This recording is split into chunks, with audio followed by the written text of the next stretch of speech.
What is going on, YouTube? I am back again with another video. And when I mean Aaron Miller is back again with another YouTube video. And today is not gonna be a vlog. It's going to be a more informative type of video. And I thought I would make this for my beginners or people who are trying to get into weightlifting and they kind of just don't know where to start. So this is kind of like the 10 commandments or the 10 things that I wish I knew before lifting. So without further ado, let's jump right into it.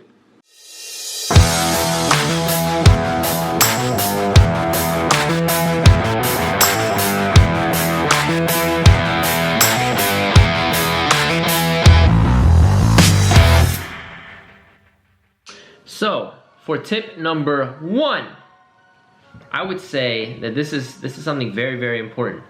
All right, so make sure you're listening. Eat enough food. You gotta eat enough food, guys. That's number 1. I was 15 years old and I was never eating enough. I always would be like, oh, I'm eating so much and I'm getting full and I can eat whatever I want and I don't gain weight.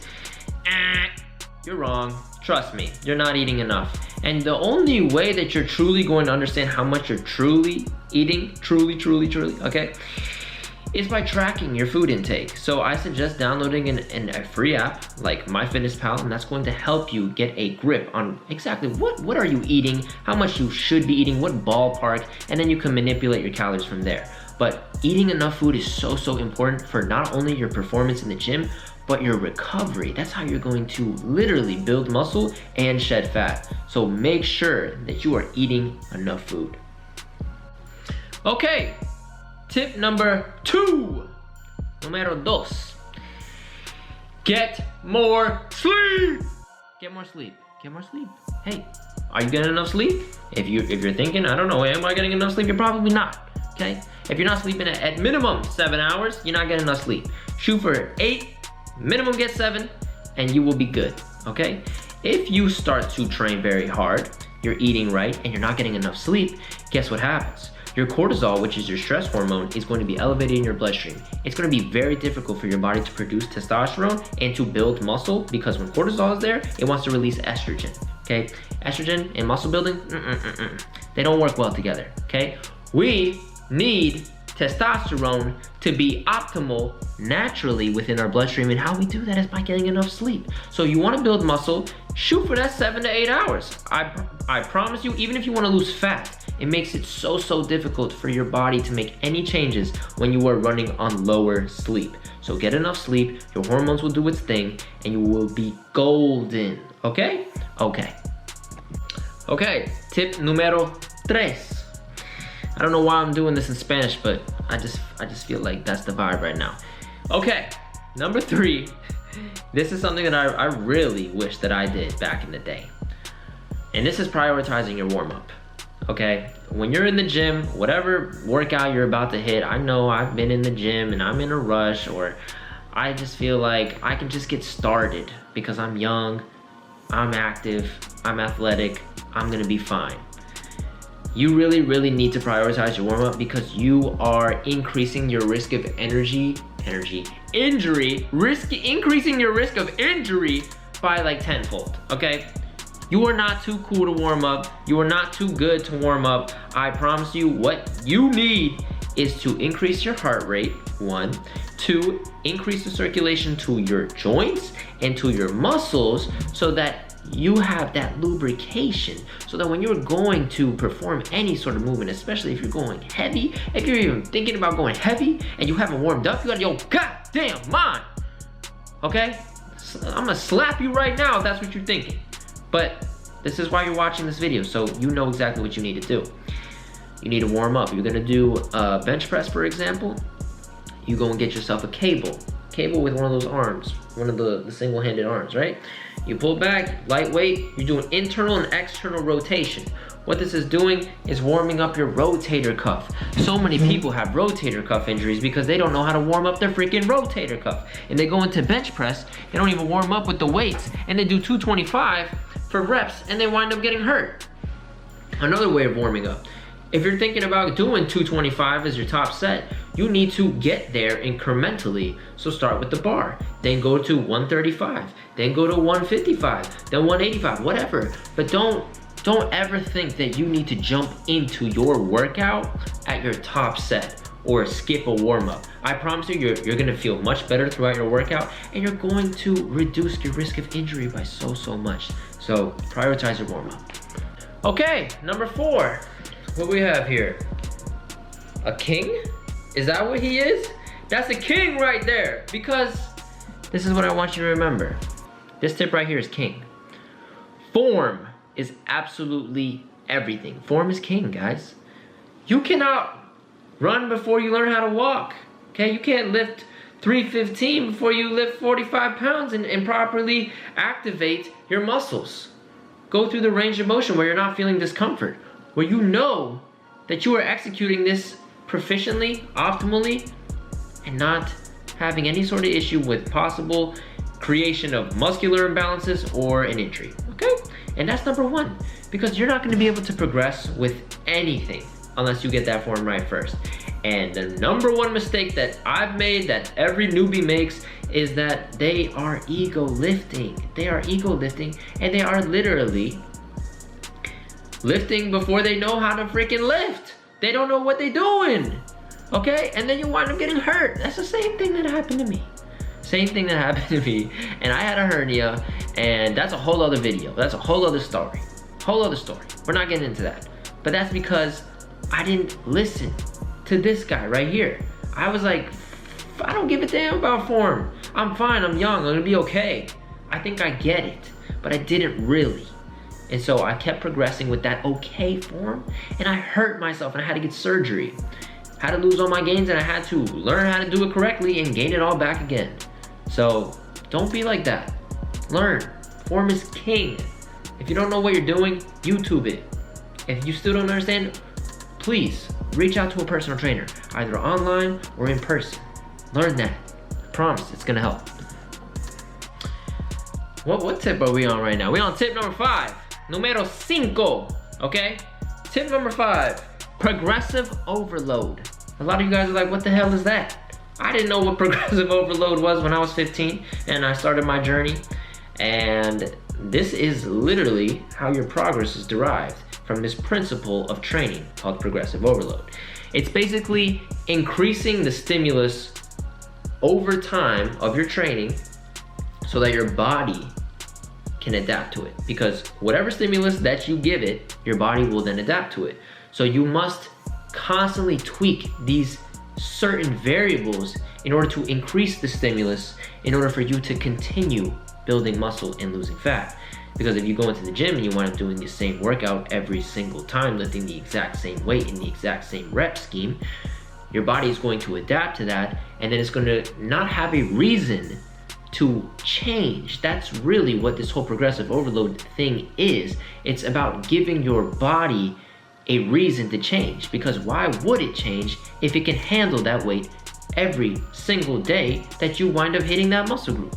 There's no reason that it needs to change. So you need to either manipulate the reps, so getting better in the amount of reps that you can perform, the amount of weight that you can lift, the amount of sets that you can perform, the amount of sets that you can do within a certain rest time. So if you are manipulating any of those variables and getting better over time, that is literally progressive overload. And with that principle implemented, your gains are shooting through the roof, okay? I had no idea about progressive overload until I entered college, and that's when my gains started shooting through the roof. You want your gains to shoot through the roof, start implementing progressive overload. Okay, so tip number 6. This isn't necessarily imperative for you to follow. This is something that is more helpful to those who are more advanced, but it's good to be aware of this. So nutrient timing is tip number 6. And what I want you to focus on if you're a beginner, when I say nutrient timing, is focus on a pre-workout meal, okay?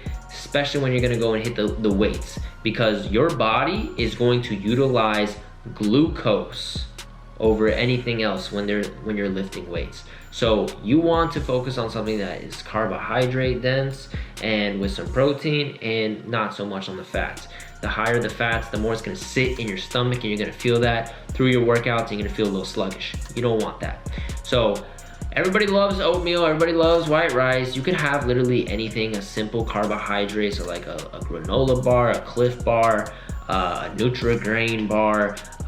You could have a freaking can of soup if you wanted to before you went to the gym, like a Campbell's chicken noodle soup. There's so many different things that you can become creative with and kind of mix some protein in with some carbs. That's gonna help you out so much. Let me tell you, that nutrient timing is gonna be the most beneficial. Don't fixate on this anabolic window. Don't worry about that. Just make sure that you're getting enough protein in for your body weight at the end of the day. And yeah, like nutrient timing, you kind of just want to eat protein about every 3 hours just to keep your muscle protein synthesis activated and as optimal as possible. So yeah, every 3 hours, and go for that pre-workout meal. I promise that is going to revolutionize your training and how you feel overall. So tip number 7, I know you're wondering about supplementation, and this is what I want you to take away from this. You do not need any supplements whatsoever, but it's gonna make your life a lot easier. So if you're gonna go with any supplements, go with a protein powder, because it can be hard to obtain all of your protein through your diet alone. So something like a supplement can help you. And definitely, if you're trying to gain strength, look into a creatine monohydrate. It's the most studied creatine out there, and you are basically going to be able to lift more or lift more reps. So lift more weight or lift more reps, and that's due to the fact of ATP being more efficiently replenished within the muscle, and that's only given if you're drinking enough water. So aim for about a pale yellow to a clear type of pee. It's gonna help you out.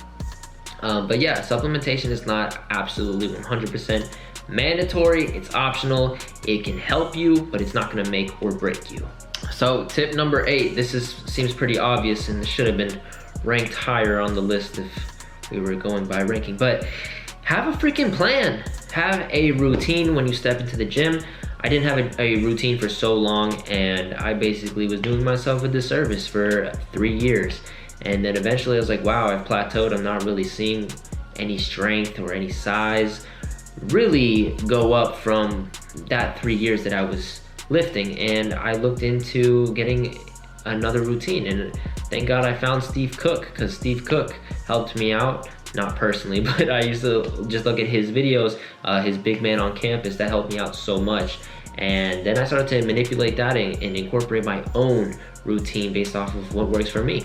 So staying with that, I was able to have such an increase in gains in strength and size, because I knew what I had to do when I stepped into the gym, and I was working at that progressive overload and getting better every single time when I stepped into the gym with that solid plan. So without that plan, you're not giving your body the chance to really change.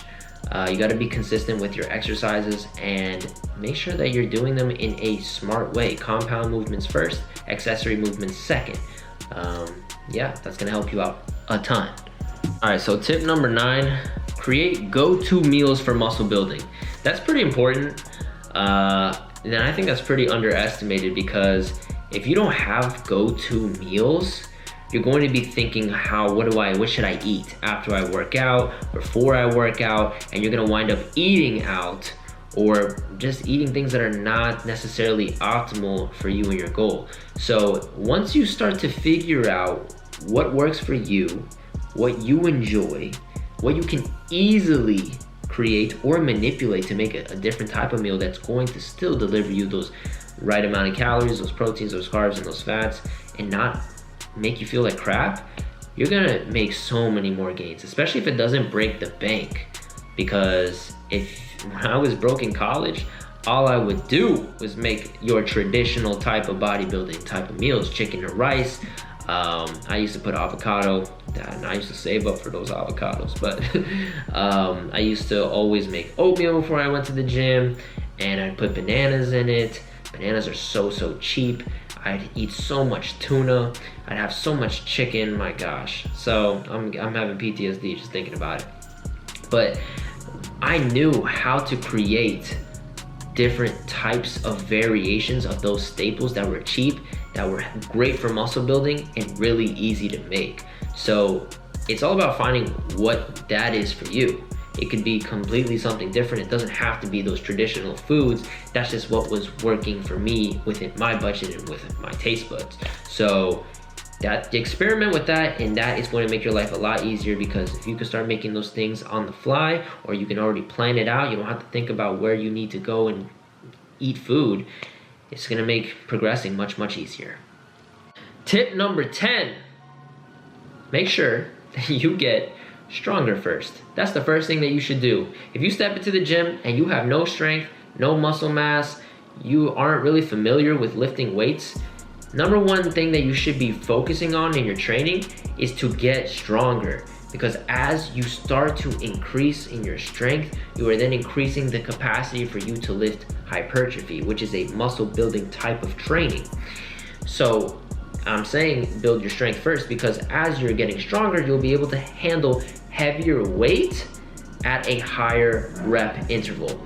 So when you're starting out with strength, you should be training within that 3 to 5 rep range. And that should be a very challenging rep range for you to complete.